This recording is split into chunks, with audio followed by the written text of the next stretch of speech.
이사야 52장 13절부터 53장 12절까지 말씀으로 고난받는 종 이런 제목으로 말씀의 은혜를 나누고자 합니다. 이사야에는요, 여호와의 종의 노래라고 불리는 노래가 총 4편이 등장합니다. 참 대단하죠. 예수님이 태어나기 600년 전에 앞으로 메시아이신 예수님이 오실 것을 예언하고 있는 그런 내용입니다. 그 중에 4번째에 해당하는 오늘 본문은 종의 특별한 사역을 생생하게 묘사하고 있습니다. 여러분 생각을 해보세요. 하나님은 시간의 제한을 받지 않는다는 것을 오늘 우리가 읽은 이 말씀을 통해 알 수 있는 거예요. 600년 후에 있을 하나님의 일하심을 선지자 이사야를 통해서 예언하고 있다는 것이죠. 여호와의 종이 겪게 될 순환 외에 메시아로서의 궁극적인 승리까지 다루고 있어서 고난받는 종의 노래라고 불리기도 합니다. 이 노래에는 그리스도의 자기 희생적 구원 사역과 하나님의 숭고한 사랑이 담겨 있어요. 자, 질문 볼까요? 고난받는 종을 통해서 하나님의 구원은 어떻게 성취되었습니까? 물론 여기서 고난받는 종이 누구겠어요? 예수 그리스도시죠. 600년 후에 오실 예수 그리스도의 첫째, 같이 읽습니다. 사람들의 생각과 다르게 성취되었습니다. 아멘. 고난받는 종은 세상 사람들이 기대하는 영광스러운 메시아가 아닌 멸시와 천대를 받는 모습으로 하나님의 사역을 완수하였다는 거죠. 여러분, 예수님이 어디서 태어나셨죠? 예루살렘에서 태어나셨습니까? 저 유대 땅 베들레헴에서 태어나셨습니다. 어디서 태어나셨죠? 말구에서 태어나셨습니다. 그러니까 여러분, 오늘 우리가 신앙생활 하면서 이 하나님의 일하심을 잘 깨달아야 돼요. 그렇지 않으면 예수님을 예루살렘에 가서 찾게 된다는 것이죠. 사람들은 평범함을 넘어 다른 사람보다 더 망가지고 상한 종의 모습에 놀라워 있습니다. 그래서 동방 박사들도 예수님이 태어나셨을 때 어디로 먼저 찾아갔죠? 예루살렘 성으로 찾아갔어요. 왜? 왕은 어디서 태어난다 생각한 거예요? 예루살렘, 수도에서 태어난다 이렇게 착각을 했던 것이죠. 고난받는 종의 모습은 한마디로 충격적이었습니다. 그러나 여호와께서 그를 형통케 하고 존귀하게 하시어 세상 모든 민족이 놀라고 왕들은 입을 다물게 될 것이라고 하셨습니다. 예수님은 전능하신 하나님의 아들임에도 여린 순처럼 마른 땅에서 겨우 자라는 줄기처럼 볼품없는 모습으로 오셨다는 거죠. 그래서 우리가 이 성화에 보면 예수님이 아주 구렛나루를 멋지게 기르고 아주 인자한 그 모습으로 이렇게 그려져 있죠. 그러나 성경을 근거로 해서 보면은 별로 이렇게 핸섬하지 못하셨던 거예요. 아유, 저 사람이 메시아야? 아유, 그럴 수 없어. 이럴 정도의 모습이셨다는 것을 우리가 기억해야 됩니다. 그리고 멸시와 고초를 겪고 십자가에서 죽임을 당하셨습니다. 하지만 누구도 상상 못한 일, 죽음의 벽을 깨고 부활하셨다는 거죠. 그래서 오늘도 우리가 신앙생활하면서 끊임없이 이 거짓의 거풀을 벗어내야 돼요. 할렐루야. 그래서 산에 가면 이 버섯을 이렇게 딸 때도요, 독버섯은 엄청 화려합니다. 반짝반짝 빛나고 그냥 먹으면은 막 장수할 것 같고 막 이래요. 그래서 뭣도 모르는 사람이 그거 따다 먹고는 이제 죽는 경우가 많습니다. 오늘 우리가 이런 마귀의 아주 휘황찬란하고 우리를 넘어지게 하는 것들에 미혹되지 않도록 영적으로 깨어 있어야 될 줄로 믿습니다. 예수님은 고난받는 종의 사명을 완벽하게 감당하셨다는 거예요. 그래서 우리가 하나님의 말씀을 통해서 예수님에 대한 이런 예언이 이렇게 이루어졌구나, 이걸 여러분들이 잘 확인하셔야 됩니다. 둘째 볼까요? 고난받는 종을 통해서 하나님의 구원은 어떻게 성취되었습니까? 둘째 같이 읽습니다. 우리 대신 고난받아 여호와의 뜻을 이루셨습니다. 아멘. 이스라엘 백성은 여호와의 종이 자기 땅에 오셨으나 영접하지 않았다는 거죠. 왜 그럴까요? 시선을 끌만한 멋진 모습이나 풍채가 없었기에 귀히 여기지 않았던 것이죠. 뭔가 화려하고 누가 봐도 야, 저 사람은 메시아야, 야, 정말 이런 어떤 외모를 통해서 풍기는 이미지가 뭔가 감동이 돼야 되는데 그런 모습이 전혀 없었기 때문입니다. 도살장에 끌려가는 어린 양처럼 아무 저항 없이 고난받는 그를 하나님께 버림받은 사람처럼 취급했다는 거예요. 저항하지 않았어요. 아무 죄도 없음에도 불구하고. 여호와의 종은 사람들의 조롱 속에서 온몸으로 고통을 감당했습니다. 여러분 생각해 보세요. 하나님의 아들이신 그분이, 보통 같으면 그렇잖아요. 여러분이 하나님이시라고 한번 생각해 봅시다. 그러면 30년을 기다리겠습니까? 예수님이 몇 세부터 공생의 사역을 시작하셨죠? 누가복음을 보면 30세쯤부터 공생의 사역을 시작하셨습니다. 몇 년 동안요? 3년 정도 사역을 하셨어요. 여러분, 하나님이 그분이신 예수님이 말씀이 육신이 되어 이 땅에 오셨다고요. 그러면 여러분, 예수님이 그 12살 정도 됐을 때 예루살렘에 올라가셔서 그 랍비들하고 이제 이야기를 나누는데, 그들이 같이 대화하는 모습을 이렇게 나중에 이렇게 마리아가 지켜봤을 때 감동을 받는 장면이 나오거든요. 왜 그게 가능했을까요? 그분은 하나님이셨기 때문에. 그런데도 불구하고 나사렛으로 내려가서 부모님을 섬기는 그런 삶을 30세까지 하셨던 거예요. 그러니까 여기도 사실 우리가 이해할 수 없는 부분이라는 거죠. 그러니까 하나님의 뭐가 있다? 때가 있다는 거예요, 때가. 그러면서 3년여의 공생의 사역을 통해 하나님의 일을 감당하죠. 이사야는 주의 백성 중에 고난받는 종을 누가 믿었느냐며 자신들의 무지를 고백했습니다. 오늘도 여러분, 우리가 하나님의 말씀을 믿는 것 같지만 사실은요, 하나님의 말씀을 불신하는 경우가 많습니다. 여러분 어떠세요? 하나님의 말씀이 믿어지세요?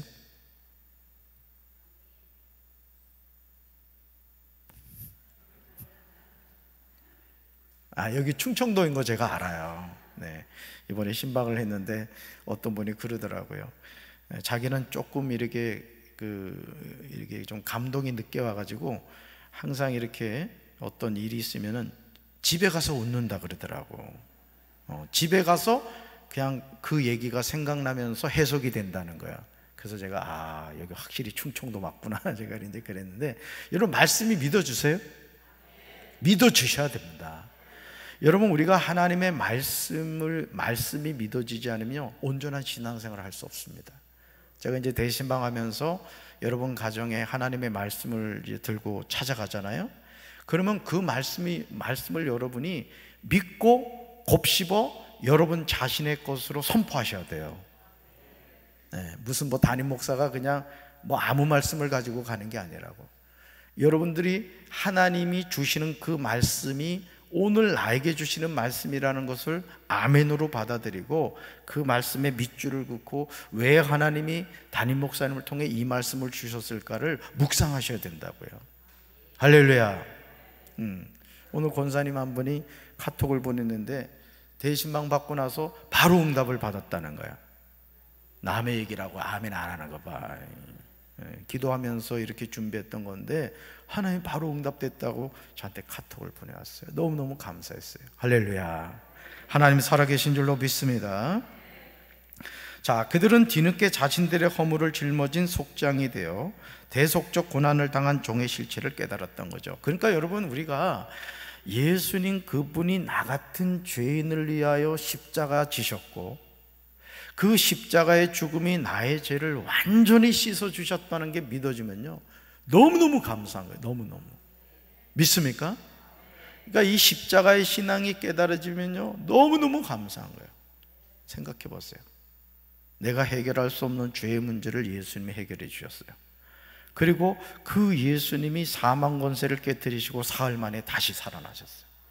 그래서 나는 이 육신의 생명이 다해서 죽어도 예수님처럼 부활한다고요. 믿습니까?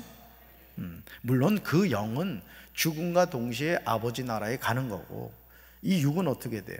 이 육은 땅의 흙으로 죄로 가지만 주님이 재림하시는 날 영광된 몸을 입고 육이 살아난단 말이에요. 할렐루야. 너무너무 감사한 일이죠. 예수님은 여호와의 종으로 이 땅에 오신 그리스도인 줄로 믿습니다. 하나님이 보내신 하나님의 종이라고요. 그런데 더 중요한 것은 그분이 하나님이시라는 거예요. 무슨 하나님? 성자 하나님이시라고요. 아멘. 직접 말씀이 육신이 되어 오신 거예요. 예수님께서 찢기고 깨지고 밟히신 것은 온전히 우리의 치유와 평화를 위해서라는 거죠. 제가 지금 그 조윤계 목사님 일대기에 관한 책을 읽고 있는데, 그 책을 통해서 제가 깨닫는 것이 뭐냐면 하나님은 살아계시다는 거예요. 그러니까 여러분이 믿음이 있는 자가 되시길 바랍니다. 하나님의 역사의 주인공이 되시길 바라요. 여러분, 조윤기 목사님 죽을 병에 걸렸던 거 아시죠? 근데 하나님 만남으로 깨끗하게 치유함 받아가지고 75만 명, 놀라지도 않아. 여의도 순복음교회 교인이 75만 명이라잖아요. 5명으로 시작해가지고.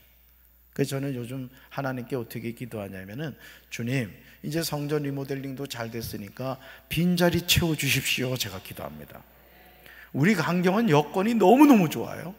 익산 붙어 있지, 부여 붙어 있지, 논산 붙어 있지, 연무 붙어 있지. 그냥 다 흡수하면 되는 거야. 흡수하면. 그래서 제가 하나님께 기도하잖아요. 하나님, 매출하기처럼 보내달라고. 그랬더니 저 홍성에 있는 저를 참 자녀같이 아들처럼 사랑해 주시는 그 장로님이, 목사님이 기도할 때마다 그 매출하기처럼 보내달라고 기도한다고 얘기를 하시길래, 아, 그럼요 장로님, 저 그렇게 기도한다고. 장로님도 기도해달라고 제가 그랬어요. 우리 성도님들도 그렇게 기도하시기 바랍니다. 따라합시다. 주여, 우리 교회 영혼들을 매출하기처럼 보내주시옵소서. 아멘. 매출하기는 잡으러 가면 안 돼요. 광야 40년 동안 하나님이 매출하기를 그냥 보내주셨잖아. 그러니까 그 베껴가지고 맛있게 먹었잖아, 그지? 그렇다고 또 새 가족 온다고 베껴 먹지 말고. 자, 셋째 볼까요? 셋째, 고난받는 종을 통해서 하나님의 구원은 어떻게 성취되었습니까? 셋째가 찍습니다. 속건제물이 되어 주셨습니다. 아멘.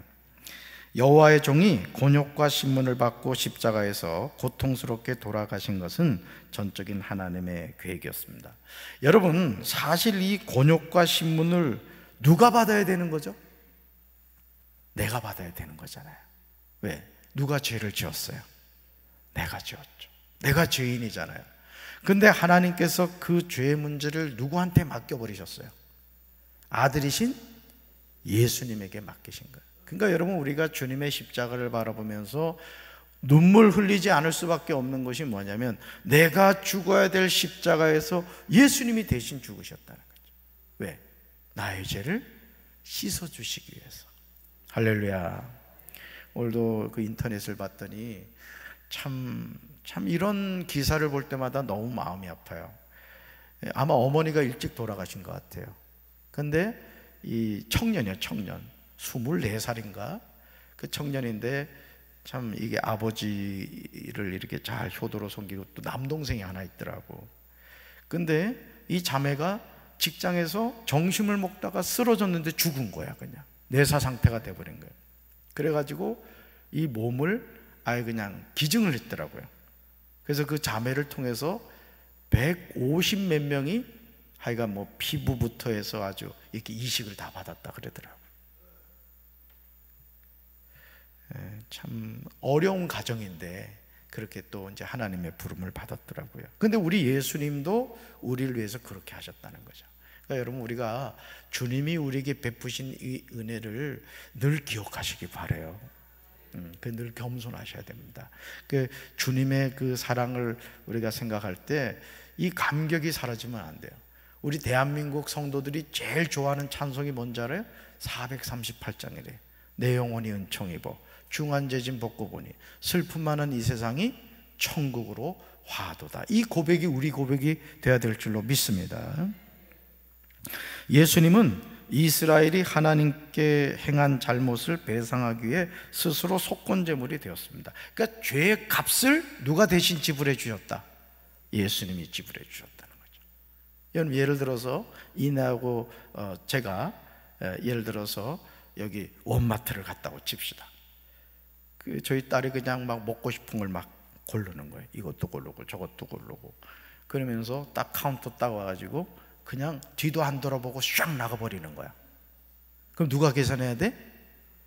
애비인 제가 계산해야 됩니다. 누굴 믿고 그렇게 하죠? 아빠를 믿고 그러죠. 우리도 그렇다는 것이죠. 우리도 죄의 값을 지불해야 되는데 지불할 방법이 없잖아요. 죄인이 죄의 값을 어떻게 지불합니까? 죄가 없으신 예수님이 지불했던 거죠. 아멘이십니까? 그래서 우리가 행한 잘못을 배상하기 위해서 예수님 스스로가 속건제물이 되셨다. 그러나 이것이 전부가 아니었다는 거죠. 예수님은 죽은 자 가운데서 부활하여 믿는 자들에게 하나님의 자녀가 되는 특권과 영생을 누리는 복을 주셨다는 거죠. 그러니까 우리가 하나님의 자녀가 되는 특권은 누굴 통해서만 얻을 수 있다? 예수 그리스도, 영접하는 자, 곧 그 이름을 믿는 자들에게는 하나님의 자녀가 되는 권세를 주셨다 이거예요. 할렐루야. 또 영생을 누리는 복을 주셨다는 거예요. 여러분, 예수 믿고 우리가 천국에서 영생한다는 게 기뻐요, 기뻐요? 무지하게 기쁘지. 여러분, 지옥 가서 영벌 받으시겠어요? 천국 가서 영생 얻으시겠어요? 대답해서 뭐예요? 대답할 것도 없지. 이거 물어보는 담임 목사가 잘못된 거지. 그러니까 여러분, 신앙생활 잘해야 된다고. 주님이 우리에게 이 영생을 주신 줄로 믿습니다. 예수님은 자신이 받을 고난의 의미를 온전히 알고 자발적으로 순종하셨다는 거예요. 그러니까 십자가의 죽음은 예수님의 사랑이에요. 그래서 우리가 그 십자가를 바라볼 때마다 누구를 보게 돼요? 예수님을 보게 되는 거예요. 예수님. 여러분, 나를 위해서 죽으신 분은 누구밖에 없어요? 예수님밖에 없어요. 그 누구만 믿어야 돼? 예수님 믿어야 돼. 이만희 믿고, 장길자 믿고, 안상호 믿고, 정명석이 믿고 말이야. 저기 누구요? 통일교 문선명이 믿고 이러지 말라고요. 예수님만 믿읍시다. 할렐루야. 자, 그래서 많은 사람을 의롭게 하여 하나님과의 관계가 회복되게 하셨습니다. 사명을 감당한 의로운 종은 마침내 하나님의 기쁘신 뜻을 성취하여 우리에게 구원의 수혜자가 되는 복을 주셨다는 거예요. 그래서 우리가 구원받는 길은 오직 누구밖에 없다? 예수 그리스도. 따라합시다. 주 예수를 믿으라. 그리하면 너와 내 집이 구원을 받으리라. 아멘. 그래서 부모인 우리가 자녀에게 물려줄 처음이요 마지막이 뭐냐? 예수 그리스도신 줄로 믿습니다. 예수님은 이 땅에 여호와의 종으로 오셔서 많은 고난을 당하셨으나 하나님의 뜻에 온전히 순종함으로 그 뜻을 성취하셨어요. 하나님은 이러한 종의 모습을 기뻐하며 그를 존귀하게 하셨죠. 우리도 예수님이 가신 길을 따르며 하나님의 뜻을 이루어드리는 존귀한 사명자의 삶을 살아야 할 줄로 믿습니다. 먹든지 마시든지 무엇을 하든지 하나님의 영광을 위한 삶을 살아야 되고, 여러분이 직장 생활을 하고 사업을 하고 공부를 하고 무엇을 한다 할지라도 그 최종 목적은 누굴 위한 것이다? 하나님을 위한 것이다. 할렐루야. 저는 우리 성도들이 그런 쓰임받는 하나님의 자녀들 되기를 주님의 이름으로 축원합니다. 말씀 행하기 볼까요? 묵상 질문 봅니다. 첫째, 어려운 상황 중에도 맡은 사명을 감당합니까? 이런 질문이에요. 14절 볼까요? 같이 읽습니다.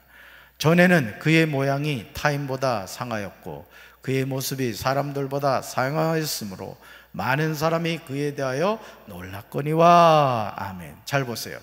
전에는 그의 모양이 타인보다 상했대요. 그의 모습이 사람들보다 상했대요. 그래서 많은 사람이 그에 대하여 놀랐다는 거죠. 그럼에도 불구하고 예수님은 이 사명을 감당했던 거예요. 예를 들어 그렇습니다. 내가 가난할 때 주님을 위하여 헌신할 줄 아는 사람이 부유해졌을 때도 주님을 위해서 헌신할 수 있는 거예요. 어떤 사람들이 이런 얘기합니다. 내가 돈 벌면 말이죠, 주님을 위해서 일할게요. 그런 사람은 절대 못합니다. 절대. 또 내가 뭐 하던 일이 잘 되면 주님을 위해서 하겠습니다. 지금 하셔야 돼요. 지금 자리에서 하는 사람이 나중에 하나님이 축복 주셨을 때도 쓰임받는 인생이 되는 거예요. 할렐루야. 시간이 없어서 못한다는 사람은 정신 나간 사람이에요. 다 시간 없어요. 다 시간이 없어. 주님을 위해 시간을 내는 거지. 아멘. 주님께 시간 내시기 바랍니다. 두 번째 봅시다. 공동체의 평화와 회복을 위해 십자가를 지고 있습니까? 5절 말씀 같이 읽습니다. 그가 찔림은 우리의 허물 때문이요 그가 상함은 우리의 죄악 때문이라. 그가 징계를 받음으로 우리는 평화를 누리고 그가 채찍에 맞음으로 우리는 나음을 받았도다. 아멘. 자, 우리 허물 때문에 예수님이 어떤 어려움을 당하셨어요? 찔리셨어요. 우리 죄악 때문에요? 상하셨어요. 우리가 어떻게 평화를 누리게 됐어요? 예수님이 징계 받으셔서. 우리가 어떻게 나음을 받았어요? 예수님이 채찍에 맞음으로. 특별히 여러분 육신의 병이 있으신 분들은 이 하반절을 암송하세요. 선포하세요. 그가 채찍에 맞음으로 우리는 나음을 받았도다. 말씀하신 대로 치료해 주실 줄로 믿습니다. 말씀은 살아있습니다.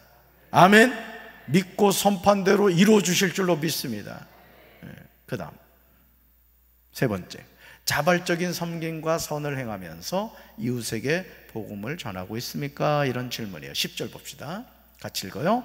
여호와께서 그에게 상함을 받게 하시기를 원하사 질고를 당하게 하셨은즉 그의 영혼을 속건제물로 드리게 이르면 그가 씨를 보게 되며 그의 날은 길 것이요 또 그의 손으로 여호와께서 기뻐하시는 뜻을 성취하리로다. 아멘. 여러분, 하나님은 어떤 사람을 찾으시느냐? 자발적인 섬김의 자리로 나아가는 사람을 쓰신다는 거예요. 여러분, 하나님은 전지전능하신 분이에요. 사람이 없어서 하나님의 일을 못하지 않아요. 여러분들 가운데 혹여나 그런 분 없겠지만 말이야, 내가 아니면 이 성가대 안 돼. 또 내가 아니면 이 찬양팀 이거 그냥 끝나버려. 내가 아니면 속회 안 돼. 내가 아니면 선교 안 돼. 여러분 미안하지만 내가 없어도 됩니다. 하나님은 하나님의 일을 이루어 가실 때 저도 목회를 하며 깨달은 게 뭐냐면은 사람이 없어서 하나님의 일을 못하지 않아요. 하나님의 부름에 순종하는 사람을 찾으시는 거예요. 믿습니까? 그러니까 가장 지혜로운 인생이 뭐냐? 하나님이 쓰신다고 하실 때 아멘 하고 쓰임 받는 거예요. 그런 사람들 하나님 나라에 가서 상급 받는 거지.